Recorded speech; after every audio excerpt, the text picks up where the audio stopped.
Assalamualaikum warahmatullahi wabarakatuh. Perkenalkan, kami dari kelompok 1 ingin mempresentasikan tugas mata kuliah Sistem Informasi Manajemen dengan judul Sistem Pendukung Keputusan.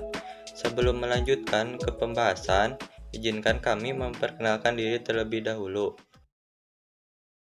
Perkenalkan, nama saya Ina Dwi Apriliani dengan nomor induk mahasiswa 34032100006. Perkenalkan, nama saya Muhammad Firdaus dengan NIM 34032100041. Perkenalkan, nama saya Farhan Arahman, NIM 34032100030.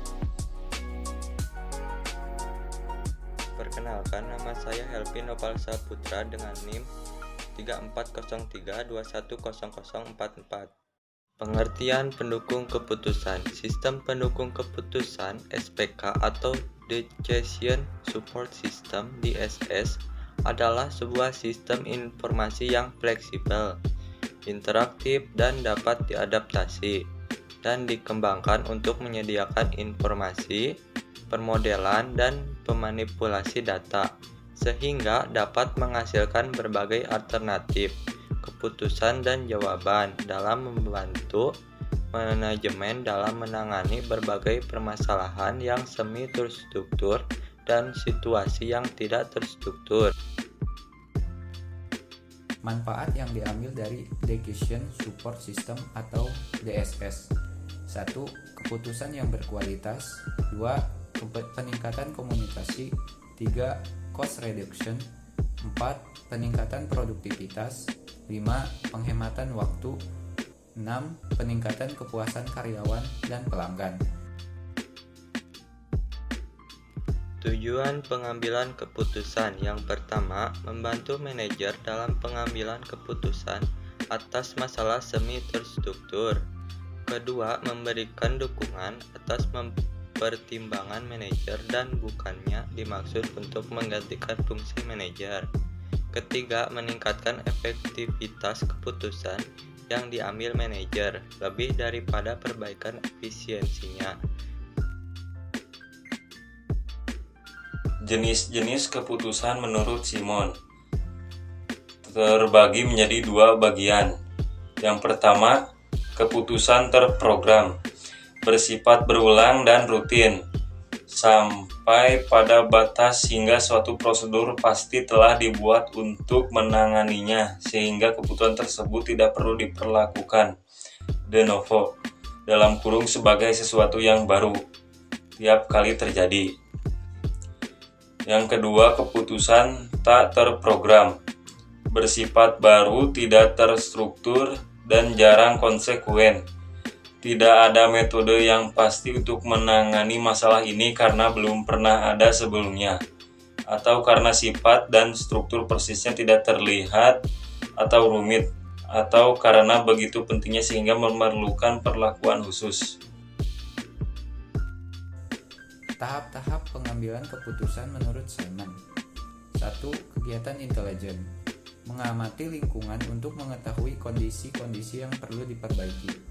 2. Kegiatan merancang, menemukan, mengembangkan, dan menganalisis berbagai alternatif tindakan yang mungkin. 3. Kegiatan memilih, memilih satu rangkaian tindakan tertentu dari beberapa yang tersedia. 4. Kegiatan menelaah, menilai pilihan-pilihan yang lalu. 4 tahapan Simon ini berhubungan dengan langkah-langkah pendekatan sistem. Alasan mengapa DSS dibutuhkan: 1. Ekonomi tidak stabil. 2. Kesulitan untuk mendeteksi sasaran bisnis yang beragam. 3. Meningkatnya kompetisi. 4. Elektronik komersi. 5. Sistem yang ada tidak mendukung pengambilan keputusan. 6. Departemen IS terlalu sibuk. 7. Kebutuhan akan analisis khusus. 8. Kebutuhan informasi yang akurat. 9. Kebutuhan informasi yang baru dan tepat waktu. 10. Penghematan biaya. 11. End user computing. Yang selanjutnya ada model DSS. Gambar ini menunjukkan bahwa data dan informasi dimasukkan ke dalam database dari lingkungan. Database juga berisi data yang disediakan oleh SIA. Isi dari database digunakan oleh 3 subsistem perangkat lunak, terdiri dari perangkat lunak penulis laporan, model matematika, dan groupware. Perangkat lunak penulis laporan menghasilkan laporan periodik maupun khusus. Laporan periodik disiapkan sesuai jadwal dan biasanya dihasilkan oleh perangkat lunak yang dikodekan dalam suatu bahasa prosedural seperti COBOL dan sebagainya. Laporan khusus disiapkan sebagai jawaban atas kebutuhan informasi yang tak terduga dan berbentuk database query oleh pemakai yang menggunakan query language dari DBMS. Model matematika menghasilkan informasi sebagai hasil simulasi dari berbagai aspek operasi aritmatika maupun logika. Groupware memungkinkan beberapa pemecah masalah bekerja sama sebagai satu kelompok untuk mencapai solusi. Mungkin pemecah masalah itu mewakili suatu komite atau tim proyek. Para anggota kelompok saling berkomunikasi baik secara langsung maupun melalui groupware. Komponen DSS. Yang pertama, data management, termasuk database yang mengandung data yang relevan untuk berbagai situasi dan diatur oleh software yang disebut Database Management System atau DBMS. Yang kedua, model management, melibatkan model finansial, statistical, management science, atau berbagai model kuantitatif lainnya, sehingga dapat memberikan ke sistem suatu kemampuan analitis dan manajemen software yang diperlukan. Yang ketiga, communication atau dialog subsystem, yaitu user dapat berkomunikasi dan memberikan perintah pada DSS melalui subsistem ini. Yang keempat, knowledge management, subsistem opsional ini dapat mendukung subsistem lain atau bertindak sebagai komponen yang berdiri sendiri. Sekian presentasi dari kelompok kami. Mohon maaf bila ada kesalahan. Wassalamualaikum warahmatullahi wabarakatuh.